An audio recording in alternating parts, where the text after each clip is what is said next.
আসসালামু আলাইকুম। সম্মানিত প্রিয় কৃষি ভাইরা এবং কৃষি উদ্যোক্তা ভাইরা, সবাইকে ধন্যবাদ জানাচ্ছি। আজকে যে বিষয়টি নিয়ে আলোচনা করব এটি হচ্ছে মরিচ। মরিচ বাংলাদেশে কিন্তু সারা বছরই চাষ করা হয় এবং মরিচ বাংলাদেশে সব জেলাতে প্রচুর পরিমাণে মরিচ চাষাবাদ হচ্ছে। মরিচের বিভিন্ন রোগবালাই হয়ে থাকে: পাতা কুঁকড়ানো, মরিচের ফুল ঝরা, জাপ পোকা, সাদামাছি, থ্রিপস, ঢলে পড়া বিভিন্ন রোগবালাই হয়ে থাকে। এই রোগবালাইয়ের হাত থেকে রক্ষা করে আমাদেরকে কিন্তু মরিচ চাষ করতে হয়, আর কি আমরা করছি। তো মরিচ চাষ করতে গেলে এই রোগগুলোর প্রতি কিন্তু আমরা সবাই কিন্তু সম্মুখীন হয়ে থাকি। মরিচের বিভিন্ন রোগবালাই সমস্যার মাধ্যমে আমরা বিভিন্ন ধরনের কীটনাশক ব্যবহার করে থাকি। বিশেষ করে এই সময় যারা আমরা মরিচ চাষ করেছি, বিশেষ সমস্যা হচ্ছে যে পাতা কুঁকড়ানো। পাতা কিন্তু বিভিন্ন কারণে কুঁকড়ে থাকে। পিস পোকার কারণে পাতা কুঁকড়ে যায়। যদি জমিতে আপনার পর্যাপ্ত রস না থাকে তাহলে কিন্তু পাতা কুঁকড়ে যাবে। বর্তমানে যে টেম্পারেচার চলছে, এই টেম্পারেচারে আমাদেরকে অবশ্যই জমিতে সেচের ব্যবস্থা করতে হবে আর মালচিং ব্যবহার করতে হবে। আধুনিকভাবে চাষাবাদ করতে গেলে অবশ্যই মালচিং ব্যবহার করতে হবে। মালচিং ব্যবহার করলে জমিতে পানির আর্দ্রতা ঠিক থাকে এবং গাছ সুস্থ সবলভাবে খাবার গ্রহণ করতে পারে। টেম্পারেচারের সময় অবশ্যই 4 থেকে 5 দিন পর পর আমাদেরকে নিয়মিত সেচ প্রদান করতে হবে। পানির পরিমাণটা আমরা সবসময় কমিয়ে দিয়ে সেচের পরিমাণটা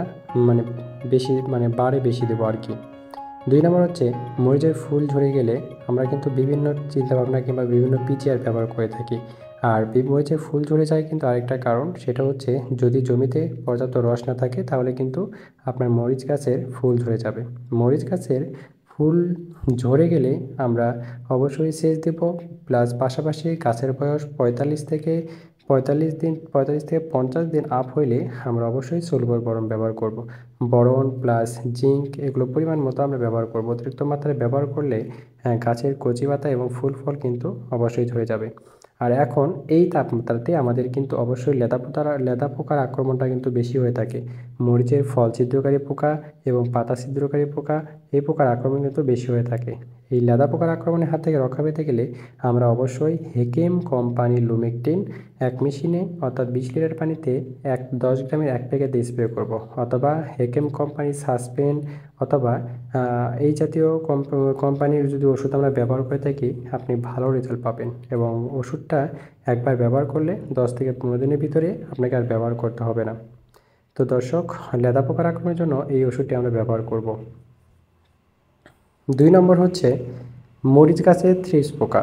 থ্রিপস পোকার আক্রমণ করলে আমরা অবশ্যই ট্রেসার ব্যবহার করব। ট্রেসার ব্যবহার করলে আমাদের এই থ্রিপস পোকার আক্রমণের হাত থেকে কিন্তু অবশ্যই রক্ষা পাবো। ট্রেসার হচ্ছে আমরা 16 লিটার পানিতে অবশ্যই আমরা 3 থেকে 4 মিলিতে স্প্রে করব। সাদামাছির জন্য আমরা উলালা ব্যবহার করতে পারি অথবা ইয়োকা, এই ওষুধগুলো আমরা পরিমিত মাত্রায় ব্যবহার করব।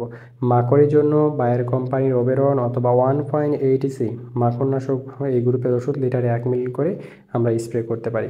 তো দর্শক, আজকে এ পর্যন্তই। যদি ভিডিওটি ভালো লেগে থাকে লাইক, কমেন্ট এবং শেয়ার করবেন, আর চ্যানেলটা আমাদের অবশ্যই সাবস্ক্রাইব করবেন। ধন্যবাদ।